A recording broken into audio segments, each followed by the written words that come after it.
Want that big screen experience? The Fandango app gets you the best seat. Use the app, trusted by over 10 million moviegoers. Find your perfect movie, theater, and seat instantly. Download the #1 movie ticketing app, Fandango. It's so funny because I didn't really know what publicity was. It's like, oh yeah, I've seen Entourage. It's the publicist is the person in the back saying like, wrap it up, right? Deborah That's what it being is. like, shut up, turtle.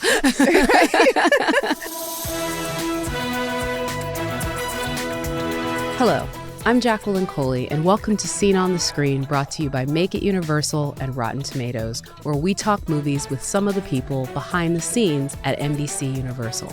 When entertainment works best, sometimes it opens a window into a world we've never imagined. Other times, it shows us a mirror image of our lives with a heightened sense of home. Today, we're going to dig into the question, what have you seen on the screen that has done that? My guest today is Vice President of Global Digital Marketing at Universal Pictures, Nicole Schlegel.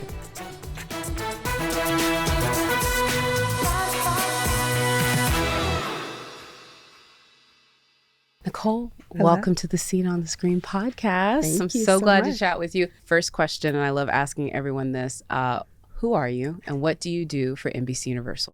So my name is Nicole Schlegel, and I'm one of the vice presidents of global digital marketing at Universal Pictures.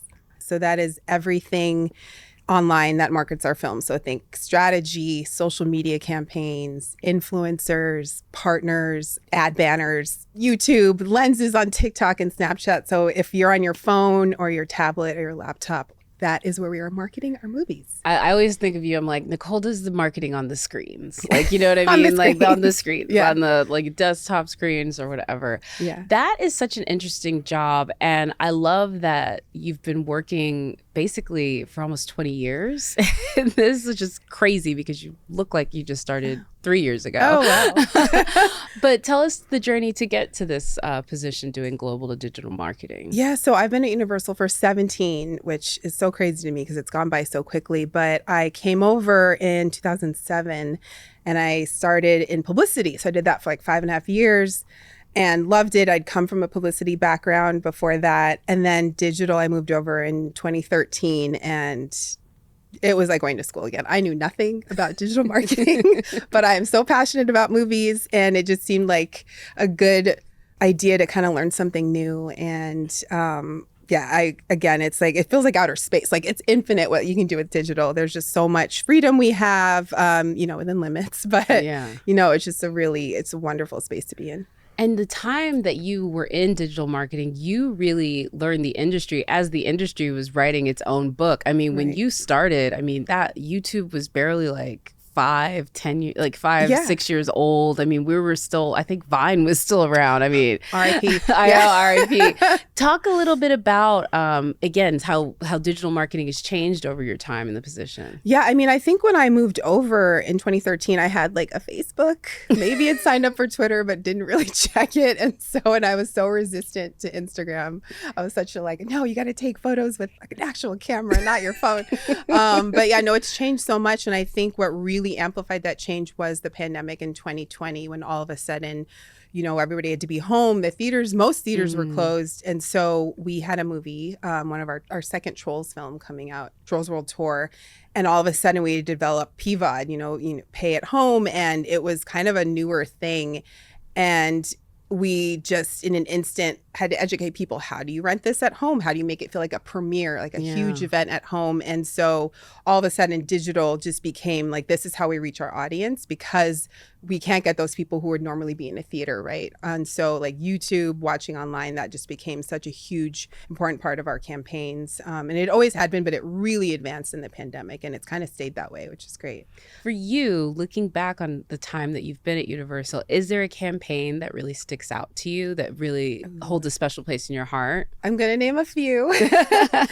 Straight Outta Compton and Best Man Holiday and Girls Trip. So, all the Black movies, which I love. They're so all the fun. hit Black movies, I might add. Exactly. And it's just had so much freedom to really explore and have fun with those. And I think what's great is like Straight Outta Compton, I think was #1 3 weeks in a row. Yeah. And I think, when you're working on a film about real people, those tend to, it's a little tricky to work with those, but it was just, those are just so much fun to work on. Of course, Best Man Holiday, like the Best Man is one of my favorite movies. So and it's an institution now. I mean, they just did the television series and people were just like talking. It set the internet on fire again. Like those guys, that whole crew, they really know what they're doing with those films. They do. You know? And they love each other and they're so great. They did everything we wanted on our content day. They did so much digital content for us. That was fun. And I was looking at the Instagram the other day. There's so many thumbnails of just shirtless Morris Chestnut. Lean in, kids. You know what? I mean, he worked so hard. He got in such good shape for that role. I mean, you want to show it off. Exactly. Like, I don't want to make anyone uncomfortable, but if you want to lean in, I am here for the lean. Yes. I would love the idea that you are the person that sometimes has to be at these digital shoots and you're standing in front of someone like Jeff Goldblum and having to explain the fun digital thing that you're doing, but also convince him like to sell it. I just love that you get to do those talent interactions. No, and it's so fun. Especially there's talent like on Girls Trip with Tiffany Haddish, who she obviously comes from a stand-up background and was so game for everything. And then, a lot of it, I think sometimes there's hurdles when you have to explain to their publicist what it is you want to do, and that we get it. It might be silly, but it's so worth it because things like that just take off. Like for Kung Fu Panda, for Jack Black is a dream to work with. And I think our highest performing piece of content was him drumming and shouting, "Get tickets" at the camera. Obviously, you were always committed to entertainment, even though maybe you started on the publicity side. Was this sort of a family influence? I know you're from Southern California. Yes. So my twin brother and I grew up here in LA, and both our parents are actors. Our dad passed when we were 11, but we grew up with two parents who were actors. They met on the set of a TV show on CBS called That's My Mama. And I think obviously before we were born, so it's from like the 70s, but they met on that show. And I just grew up kind of on set. And I remember even at summer, like not wanting to go to summer camp. Like I was like, "Mom, can I go on set with you?" She was on this soap opera called Generations. And so I would go and bring my book and I'd watch the monitor and I'd eat craft service. and so really I've always wanted to be in the industry, and being told like, don't be an actor, like do something else, be a writer, be a producer, and so it was kind of exploring like, okay, what can I do that's not acting, but that's behind the scenes. And so my brother and I ended up working at a talent agency, both started in the mailroom. And then I worked for two literary agents. And after that, I got into publicity. And it's so funny because I didn't really know what publicity was. I was like, oh yeah, I've seen Entourage. The publicist is the person in the back saying like, wrap it up, right? Deborah That's what being like, shut up, turtle. So yeah, and so that's how I made my way over to Universal and did publicity for 5.5 years. Moved over to digital, but it's kind of just always been something I've wanted to do.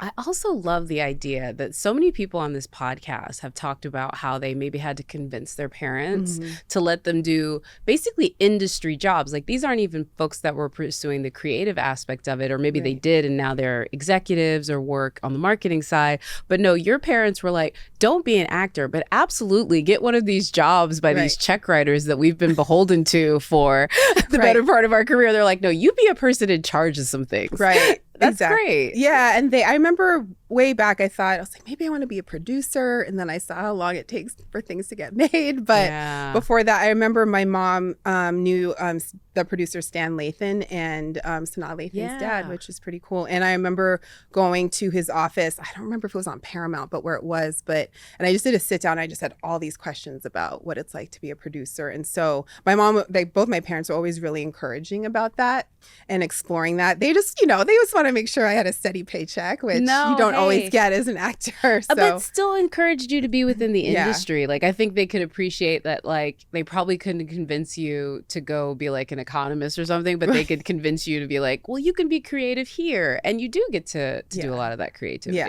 I think that's why I love my job so much. There's so much creativity behind it. And yeah, we get to explore.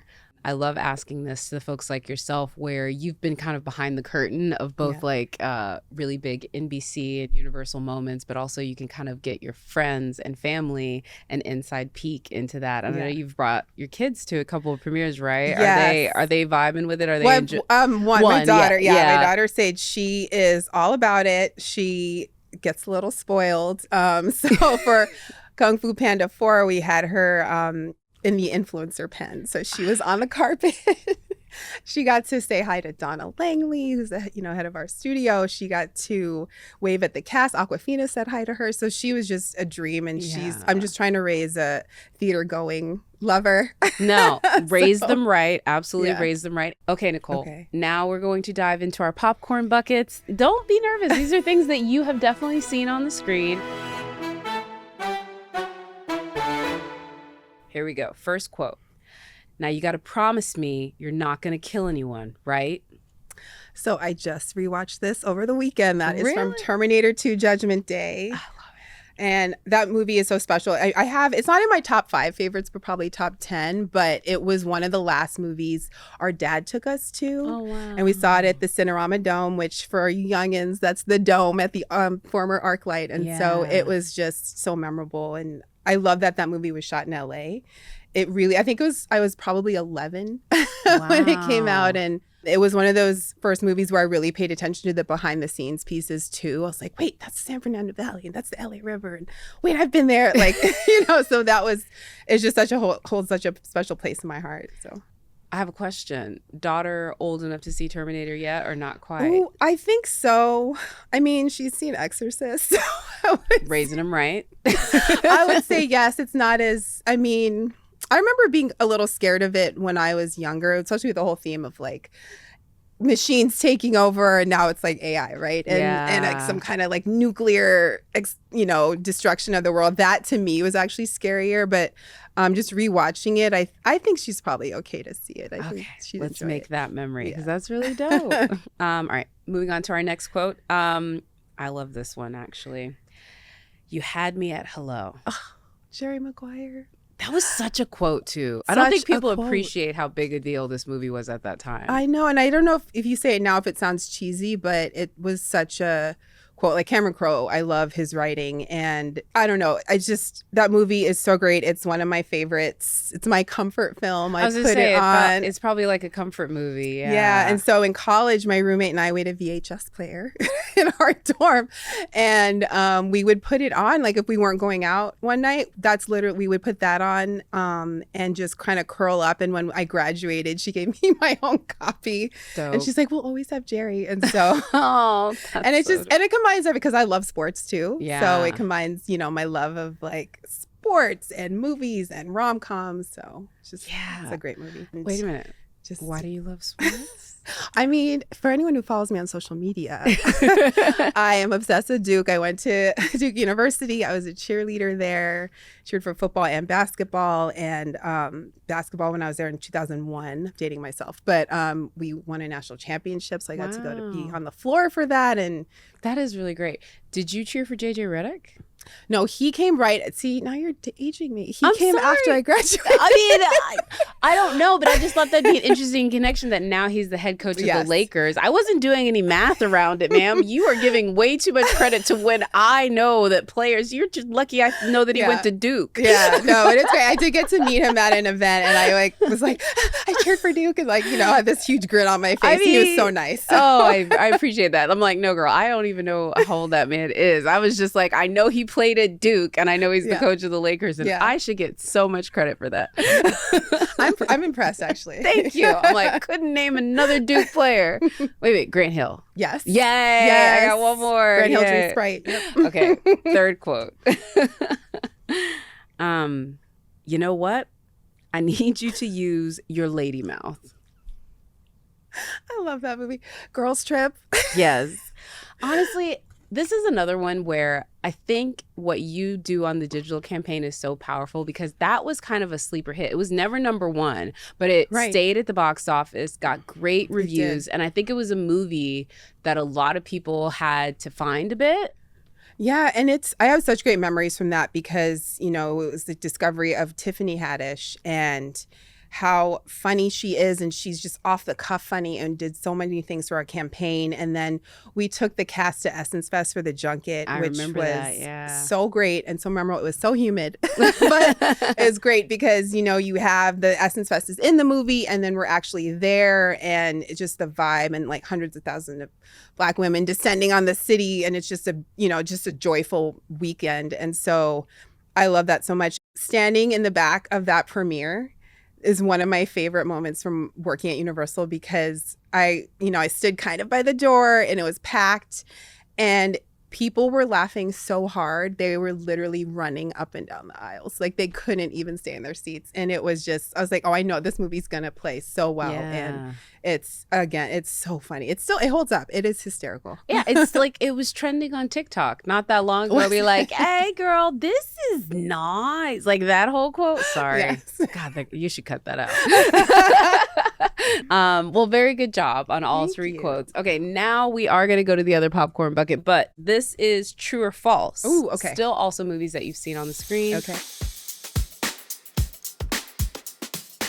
The 1954 Alfred Hitchcock film Rear Window was shot entirely on location in Greenwich Village. True or false? Ooh, so that is false. And that is also one of my top 5 favorite movies. I went and saw the 70th anniversary screening a month or 2 ago. Wow. And it's still beautiful. And that set is so impressive. I don't remember any details. I just know it was all built and you just felt like the point of view is obviously through Jimmy Stewart's window, but it is just incredible. I love that movie. It is false. Hitchcock built one of the largest indoor sets ever constructed in Hollywood at the time. It was over 100 feet wide and 85 feet long and 40 feet high. That's amazing. I'm guessing you're a classic film head. Was this something you've always been really about? Yeah, so again, thanks to my parents. So when my brother and I were about 5 to almost 7.5, our mom moved us to the Caribbean. And so when we came back, and my parents were divorced,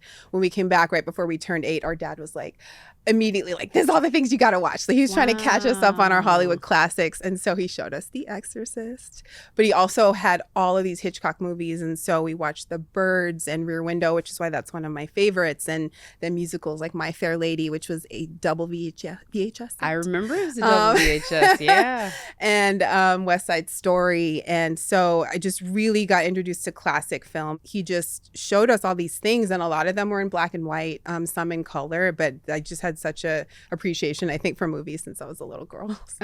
I dig that so much. I love that you got started with classic film so young, because I kind of had the same thing. Like my dad was a TCM guy, and so we would watch like Westerns. I've seen way more Westerns. Like what he did for you with Hitchcock, my dad did with John Wayne. That's amazing. I know. I showed my daughter The Exorcist. She's 10, guys. And she likes subtitles, and I left them on, not remembering some of the lines from that movie, and immediately turned them off. I was like, oh, like you could just enjoy the visuals. Like, don't worry about what she's saying. Yeah, let's also talk about it. Linda Blair had some vulgar bars in The Exorcist that we seem to forget. Yeah. It's funny that she wasn't scared. I think horror is so advanced now. Like she's like, everybody gets exercised now. So next trivia question.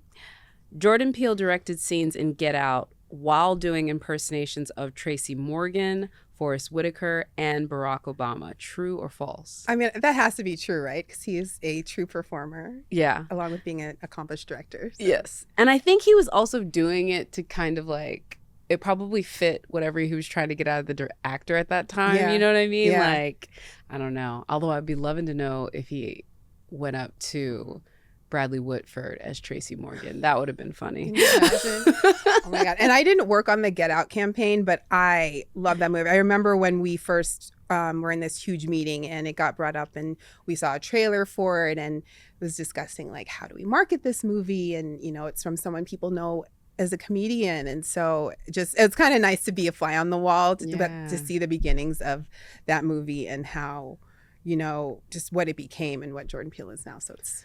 Yeah, man. The house that Jordan built, quite literally. I think that's what's kept me at Universal for so long is the chances they take on unknown directors or up-and-coming directors and the projects they work on. Like, I worked on Queen and Slim, which is, beautiful movie from Lena Matsoukas and written by Lena Waithe, but it's also a very polarizing, topic with a couple who accidentally kills a policeman and they spend the rest of the movie on the run. And, it's just a gorgeous movie and I don't know if I can watch it again because it was so intense, but I don't know if another studio maybe would have taken the chance to release something like that. And so that's why, again, like I love the movies that Universal releases and it's, I'm always excited about like what's coming next.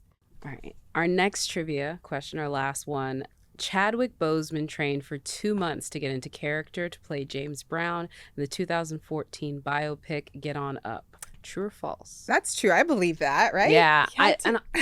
And probably practicing in his head longer than that, right? Yeah. And I think I remember visiting the set for that. And what was cool is Mick Jagger was a producer Oh, yeah. on that forgot movie. And so that, he like yeah. saunters out. And I was completely starstruck. I would imagine. And so that was a cool moment to be there. And I think, it was still kind of earlier on in Chadwick's film career. So it was cool. It'd be interesting to see if that movie had been maybe released after Black Panther, after some of the Marvel stuff, like what it could have done. Because Definitely. he was so much more well known, but he's incredible in that movie. Even in his short time with us, Jackie Robinson, Right. James Brown, and then Right. Black Panther, Right. he definitely left an indelible mark. Yeah. All right, that does it for our trivia true false questions. Perfect. Didn't miss a single one. Yay, thank you. So now it's my turn. I'm going to actually grab this globe and hand it over to you. Okay. And if you can pop the top of that, we're going to dive into the world of Universal. And this is going to be some of our films that hopefully I'll remember. But, I've been doing better lately. I think I'm going to have confidence today. I have confidence. Watch this be ill-fated confidence. Okay.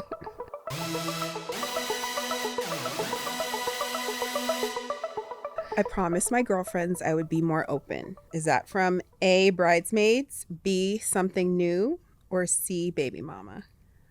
I believe that's something new. Yeah. Focus I promised my features. girlfriends that you would love that. Salon Nathan, who we were talking about earlier, Yeah. starring in that one with Simon Baker. Yeah. Mm. I do love that movie. And Mike Epps and Taraji. Yes. Oh my goodness. Yeah. That's I love that movie. And I saw that in the theater. Really? And it was just, I don't know, it was just so unexpected. And I have it on DVD and I Yeah. still pop it in every once in a I while. absolutely have it on Yeah. DVD as well. I did not see it in the theater, but I did dig it. Yeah. That was in salons like, Brown Sugar, like all those Mhm. movies. Oh my God.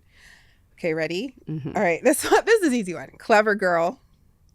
This is from A, Jurassic Park, B, The Lost World, Jurassic Park, or C, Jurassic Park 3. I'm going to go ahead and say it's Jurassic Park. Although they do callbacks, Yes, that is correct. Love that quote. Yeah, one of my top 5 favorite movies. Love that for movie. sure. And I saw it in theaters 3 times. Yeah, and I can't wait. Like this new version of this we're embarking on. Yeah, I'm I just can't- excited. And it's a title too. I took they had an anniversary screening earlier this year or last year, and I took my daughter because she hadn't seen it on the big screen. She has seen it so many times, but she still, had her little head through the sweatshirt. So it was so CGI cute. still holds up. Still too. holds up. Yeah. Okay, next one. This is not me fulfilling my destiny. This is not me following in my father's footsteps. This is definitely not me saving the world. This might be a tough one. So this is A, Role Models, Okay. B, The Bourne Legacy, or C, Wanted. I think it's Wanted. It is. Yeah. Good I job. do remember this one only because I read that graphic novel. Did you? Yeah, I loved Wanted. That was in my weird I liked dark justice comics, and so anything like that I was all about That's it. amazing. I love that movie. James McAvoy, So Angelina good. Jolie. If I could be anybody in a movie, I would want to be Angelina Jolie because she looks so good in kills that. it. Yeah, literally kills it. Yeah. Girl. So great. Also, secret Chris Pratt in that movie. People forget. That's right. He's barely in it, but That's he's there. right. He's the beginning. Yeah. Okay.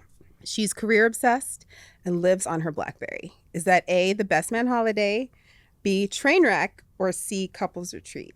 Best Man Holiday, Yep. right? Yeah. Okay. It made me think of Trainwreck for a second, but I was like, okay. Yeah. So I definitely. think they're talking about maybe Nia Long. Yes. I think that quote is referring to. Yes, that's so. exactly right. Yeah. No. Hey, Good job. I don't think I've ever gotten them all right. You You're a good did. luck charm. You have a little bit more though, but these ones you can't get wrong because it's your opinion. We're gonna do a little quick rapid fire before you get out of here. Okay. Favorite movie snack? Oh, Sour Patch Kids. Just by that, nothing else. No, just All Sour right. Patch and then maybe a Coke and some popcorn. Whenever there's that law where they ban that red color dye, I'm going to be in so much We're trouble. gonna have problems. Yeah. Last show you binged?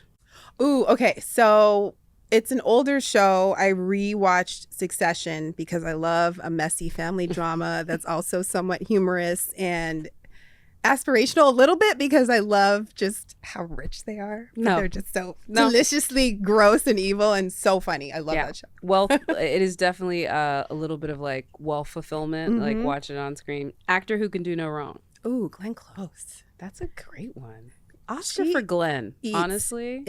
I mean, she is just even like everything from Fatal Attraction to even Netflix's Deliverance. I was about to say Fatal Attraction, Deliverance, and she is still serving. Yeah. Going to the movie theater alone, yes or no? Always, yes. Yes. That's how because I can't take, my husband doesn't always want to go. I need him to watch our daughter. So that's how I get out. I just saw Nora on Friday and, definitely not appropriate for a 10-year-old, but definitely not. So good. And I just love it. And I have no distractions and it's just great. And just let the movie take you over. Yeah. No, that's a great one. Favorite classic Universal film? Oh, I guess it would have to be Jurassic Park, although we didn't talk about a lot of Hitchcock movies, which I know some of them were here. But I think I said earlier, I saw Jurassic Park like 3 times. I think that's a fair one. Yeah. And what's even more depressing for me is like, yeah, technically that is a classic. It is. It's from the 90s. Shh. Shh. On that note. Nicole, it was so great chatting with you today about your incredible journey at NBC Universal and some of the things that you've seen on the screen. Oh, thank you so much for having me. I love chatting with you, so this is great.